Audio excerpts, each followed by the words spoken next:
So I can start. I'm Dina Benjamin. I'm an emergency medicine faculty. I graduated residency about 8 years ago, and I have 3 children, a 5-year-old, a 3-year-old, and an 11-month-old. All right, so my name is Liz Fierro. I am an EM attending and a PEDS EM attending. I finished fellowship 3 years ago. I have 2 daughters. The oldest one is 20, soon to be 21, and the youngest one just turned 16. So I actually went into med school with children and kind of did the whole thing, a little bit of a different path. Awesome. I'm Janine Luke. I'm a dermatologist. I'm also the program director for the residency. I have been out of residency for about 10 years now. I have 2 children, 2 daughters. They're 6 and 8. I decided to have my children after residency. I did do my residency across the country in New York and decided that I would have, more help, more support with my mom being here in California if we waited until after I finished my training to have my kids. That's fair. I'm Jen Ray Nelson. I'm a 3rd-year emergency medicine resident. I had a 2-year-old going into med school, and then had my second kiddo the 2nd year of med school, like on Christmas break. Actually, right after endo rebro, so kind of funny. So, yeah. I'm Michelle Reeves. I'm in family medicine, and I'm the oldest of all of you. And towards the end of my career, I have 2 children. I have a 25-year-old. He's a senior med student, and then I have a 20-year-old that's a college student. I married one of my classmates, but I didn't know he was going to have such a long educational process. So he was in the MD PhD program, and he's one of the surgical oncologists here, Mark Reeves. And so he did 2 fellowships on top of everything else. So we had to wait. I was 35 when I had the first one and 40 in the second. So I was like the oldest person in kindergarten. I was the oldest parents everywhere we went. But that's how life turned out. Yeah. I'm with you. I had my first at 34 and my second at 36. Yeah, I decided to wait. So I didn't meet my husband until close middle of residency, and I actually ended up having our first child 2 years after, because I did a medical education fellowship for a year after residency. So we waited about a year until I had my first kid, and then decided to have the other 2 after that. So I more on the older side than younger, but yeah. It's fair. Pros and cons to both. Yeah. Absolutely. Maybe we can talk a little bit about that. What do you guys think about pros and cons of early versus late? Is there ever a right time? There's never a right time. Never a right If time. you're waiting for the right time, you're not going to have kids. Yeah. Yeah. So I was a senior in college when I got pregnant. I was 21 years old. Nice. So nobody I knew had any children at all. I didn't have any parent friends. So, on the plus side, I wasn't in medicine. I had no idea what could go wrong. I honestly just imagined that, I was going to be pregnant, I was going to have a baby, and that was going to be, and luckily that is what happened. I was very young at that time, so my risk factors were pretty low.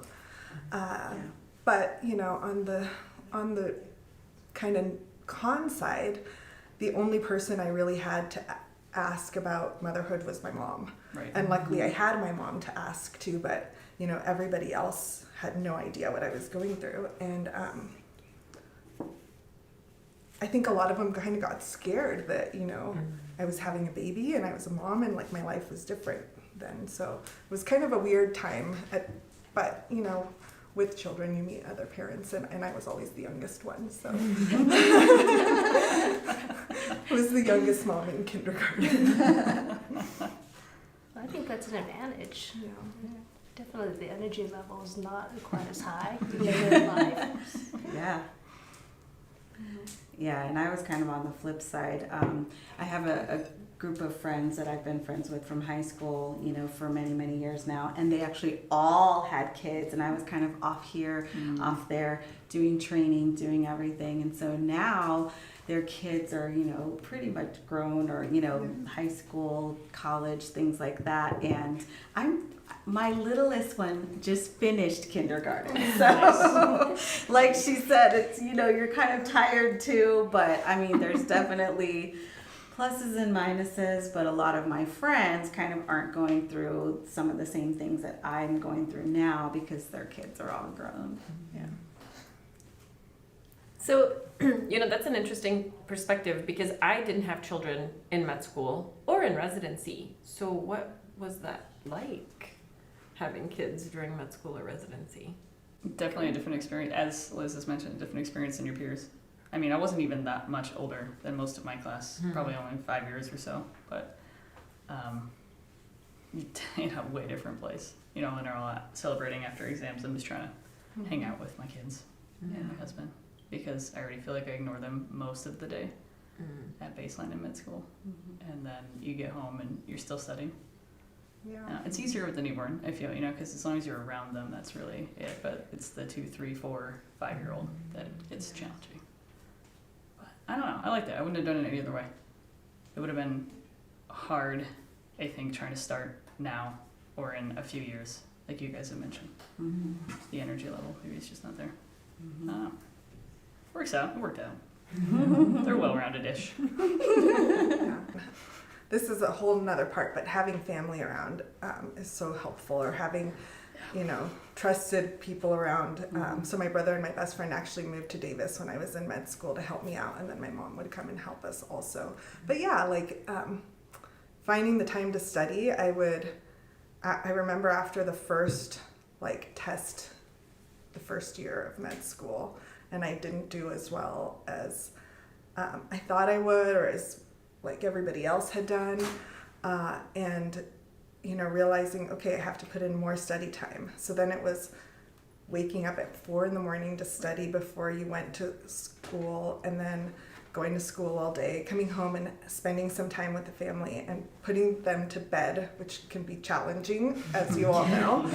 And, you know, and then after that struggle of putting them to bed, going and studying some more. And I look back on that, I'm like, wow, like, how did I survive on 4 hours of sleep? Like every night. Yeah, it was that part. I don't think I remember a lot of it. You know, that's one part. And then the other part is your kids, I think they learn to be self-sufficient. So like Alicia learned how to do her own laundry, and the kids learned how to make their own snacks. And now I know they do a lot of stuff that I see other parents doing for their kids, and part of it was out of necessity because I wasn't there to do it for them. And I think that's good, because when I sent Alicia off to college, I was like, you're going to survive. So kind of forced independence. It's good. Definitely. What about having kids after residency or during residency? What are some of the challenges there? Because I feel like, you know, even for me, it's not that easy either, between, you know, for me at least, shift work and other responsibilities that are pertinent to work, and then also trying to be present at home. So what is that balance like? I kind of think of my residents too as kind of my children too. So it's hard because you kind of feel like you're constantly battling, you know, your time spent at work with your time spent at home with your children. And so I feel like, you know, I'm constantly kind of having this internal struggle of, is it enough? Is it enough time? Am I doing a good job? Am I, you know, doing what I need to do? And so I feel like it's definitely been a struggle. And like you said, you just try to be as present as possible when you're at home and when you're at work, just kind of being in the moment and doing what it's in front of you at that time. So that's kind of how it's definitely difficult and a struggle, but trying to balance. You reminded me, I remember when I was in medical school, everybody just kept saying, I can't wait until this is over. And I kept thinking, like, I can't think like that. Like, yeah, part of this is not so fun. Right. But if I just can't wait till it's over, my kids are going to be 14, Right. 15, 16, 17-year-old, and I will have missed that Yeah. whole Yes. thing. So it Right. was, you know what, like, I chose this, I want this. Yeah. And I'm also gonna like live in the moment and Yeah. not want the time to pass by. Absolutely. So, but Yeah. that really being present is so important in motherhood. It goes by Absolutely. fast. It's too fast. It is too fast. Yeah. It's actually very interesting, the whole point of I can't wait until this is over, because I feel like even in other areas of life, we're always like, oh, I can't wait till the next Yes. thing comes Yeah. along. But I feel like, you know, in a field like medicine, there is always something Always. going Yeah. on that you just, I think, enjoying the moment, being present as much as possible, at least giving that 100% right then and there. And then I know it is hard with residency because you also feel like the residents are Yes. your children, and Yeah. so both Liz and I are part of the residency for our EM residents, and so it's one of those like, well, I gotta check on them. Are they doing okay? Are they, you know? I think one thing we struggled was not being able to go to everything that our kids were part of. Right. You know, my husband, just for a concert, like, oh, what's your schedule today? And when are you going to get out? And racing to everything at the last second. Yeah. Just trying to be there in time to Right. pick them up. Right. Please don't close and charge me more. Oh, it's not even that, it's going to their activities. Yeah. There's Yeah. school Yeah. concerts or sports events. Sure. And there were many events that we couldn't make it to. Right. And I think the kids can adapt to that. They know you want to be there, and they give you grace. Mm-hmm. But I think you can't beat yourself up and feel guilty about it. Yeah. That's fair. It's funny that you say that because when I was growing up, I grew up in a single parent household. My mom was working a lot, and so I had a lot of games and things like that, activities, and so because of that, and I knew my mom had to work, but because of that, I do feel like my perspective is slightly different, and I try to be a little more flexible in my work schedule for things that are really important to my kids, like just trying at least, okay, can I move some patients around? Can I do something? So I do try to at least be more intentional about trying to make what I feel like is really important to them. And mine, thankfully, are still really little, so we don't have a ton of activities right now. They were in ballet before COVID, but it's just, always neat to kind of see the things that, they really enjoy doing and kind of being a part of that. And so I'm thankful that I'm also in a specialty that allows me a little more flexibility so that I can try to be present for the things that are at least more important to them. You're right, you cannot make everything, and I definitely don't make everything just because, we're working so much. Right. One of the PICU ICU attendings, actually, Dr. Tinsley, was a nurse for a long time before she went back to medicine. And she has some great perspective. She's, she's older, so she's like, oh yeah, I used to play with the kids that had the iron lung and, trapped them. And she's like, my mom was working with them.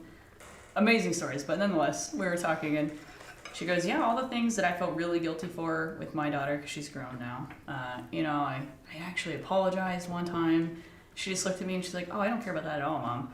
I just remember this thing, the thing, she's like, that was so minute. She's like, I didn't even remember that I had done it, but it really stuck out to my daughter. I was like, oh, that's cool. So there's no way to prevent the things that will be remembered by my children, but the things I feel guilty about, they don't care about. That's an excellent lesson. Yes. Yeah. Good to know. So yeah, but it was reassuring, It's like my kids won't feel terrible if I'm not at every single thing, hopefully. Fingers crossed. Right. Or hopefully won't remember something else that Something meant else more that's to much them. worse, apparently.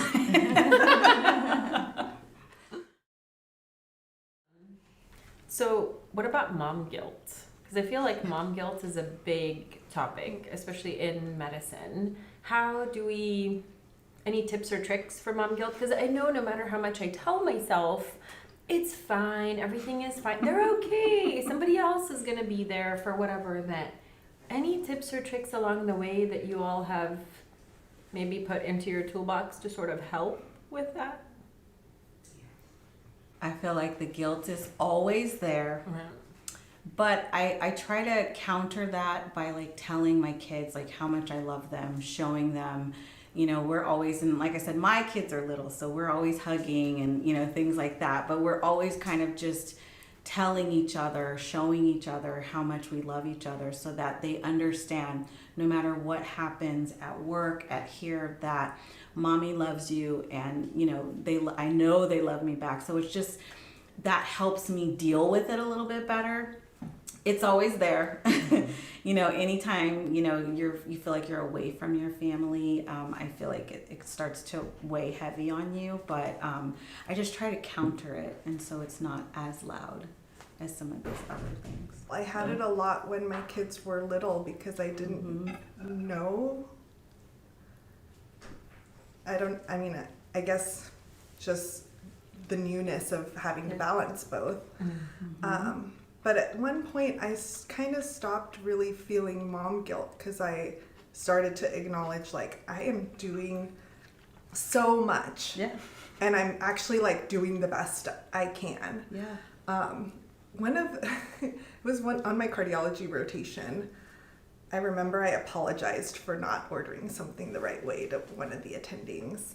And he just stopped and he was like, did you do your best today? And I was like, yeah. And he's like, you can only do your best. You know, like, you shouldn't apologize if you're doing your best. And I was like, oh, okay, that's pretty cool.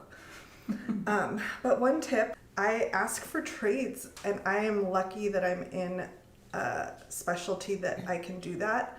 And I've started, like, I'm not really apologetic about it. Like, I'm asking for a trade to go to my daughter's soccer tournament. Like, she made it to the finals. I want to trade it.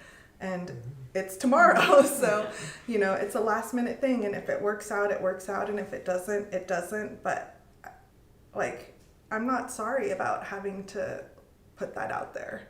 And I guess if we were to all do this all over again, would we pick our specialty the same? Would we do it the same? Would we change anything?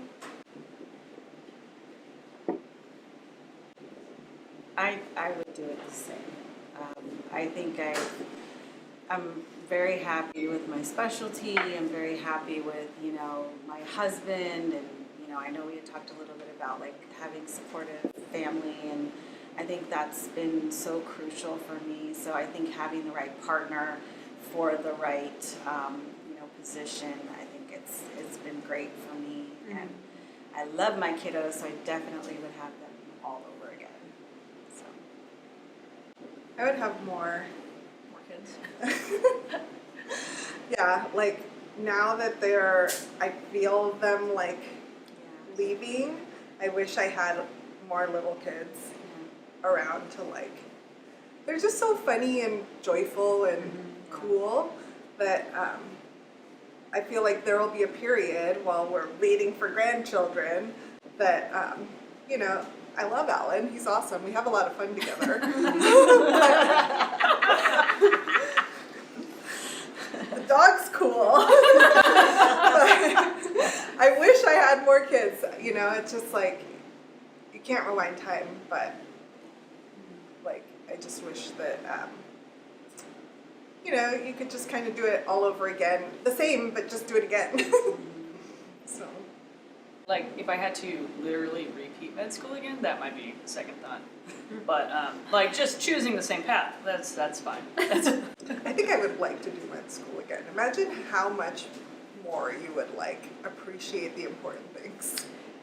I think because my husband had to train so much, so I think it was better that we did it later in life. Because I don't think we could have managed both being residents and having children. I mean, back then they didn't have the workout restriction. I remember one time he was on call day and night for 3 days in a row Oh my God. on Pete's surgery. So that would have been very difficult. And we've been very blessed. Both sides of our family live locally, so we had a lot of help from them. We could not have made it. Right. Yeah, that would have been hard. That's something that helps, I think, is Sean's not in medicine. And while it's like sometimes, like, at least he understands my job well enough that, like, it's not a problem. No. Which I think can be sometimes a problem when your husband's not in medicine, but It's really nice because we don't have the same hours, and his job is much more flexible for childcare. And I can't imagine trying to train at the same time. That would be really hard. Absolutely. Yeah, my husband, he's a teacher, and just having the flexibility that he has, not just in like summers, but just even throughout the day. Right. He's usually home or done by 4 o'clock or 5, and so there's no problem picking up the kids or things Yeah. like that. So, and I agree. Having someone who understands your job enough to kind of like, okay, I get it, but also not sometimes getting it, so you don't have to talk about it constantly or anything like that. That's Right. really, really good. Yeah. Yeah, I mean, I would do it the same. I think, so my husband is also in medicine, which is kind of nice because he also understands the schedule, but he's also in emergency medicine, which Sure, makes really it understands. harder because then overnights, the swings, the mornings, so we either work opposites if one of us needs to be home, or we'd have to figure out childcare. So that makes it a little bit more complicated.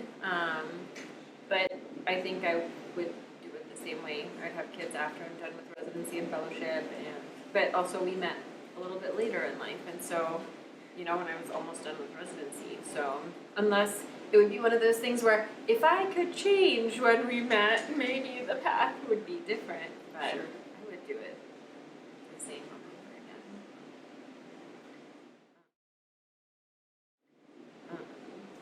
But it's interesting that you brought up that your significant other is not in medicine. So what is it like? Because I feel like in medicine, at the end of the day, sometimes we're like, it's been a long day and I'm tired, and now you've tried to give 110% at work, and then you're trying to give 110% at home, and there's definite like conflict there. So what's that like for each of us? For me, it's really hard because a lot of times they've been waiting for me to come home. Right. And so as long as the day has been, sometimes, if we're doing lectures and stuff like that, we're starting before 7, sometimes come home 6:37. So it's like they're waiting and they're just like, Mom, guess what? And, you have to kind of try to like, okay, what am I going to do? They hear the garage and they run out. And I'm like, oh, okay. Because, sometimes you just want to sit in the car. What are we doing? Yeah, like sometimes I just want to sit in the car for a couple minutes. Just a minute. Yeah. And I will say for us, we try to do dinner every night together, no matter what. And so that's been really helpful because then we can kind of talk about those things, and they allow me just a little bit of a space to kind of just decompress just slightly, and then we kind of can share and things like that. But they're like literally ready to pounce. Like at the door. Sometimes. My husband is a teacher also. And obviously at first it took explicit, like I'm explaining to you, like I'm going to say my emotions out loud so that you understand like actually why I'm like so grumpy or tired or feeling bad about myself. Because he's like, how could you feel dumb? Like, you're one of the smartest people I know. And it's like, It's really easy. yeah, like, just explaining like what medical school was like, being in some of these groups were. And like Alicia, my oldest one time I kind of described something to her and she was like, I can't believe like you had to go through that. It's not just you're away at work and gone, it's you're away at work like giving yourself emotionally to like all these patients and people around you. And it is so nice when they finally like realize and understand. I think, kids are so intuitive because I've had my daughter say things like, oh, what's wrong? Or what happened? And, or randomly my 3-year-old will be like, Mommy needs a hug. And, Aw. not because I said anything. Right? And so I think I've taken to trying to explain to them, Mommy had a hard day at work today. Or like, yeah, I'd love a hug. Or things like that. And I think it goes a long way.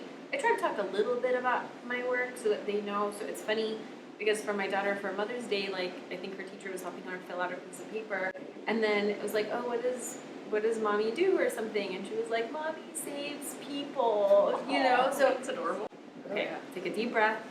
Everything that happened is the best that I could do. Like you mentioned from your cardiology rotation earlier, I've done the best that I can.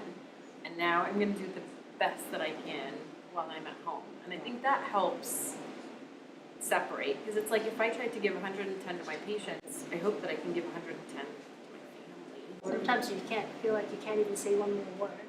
You're Right. literally hoarse, and I'm sure you guys are because all day long you're talking is so fast and so much. You're literally emotionally drained.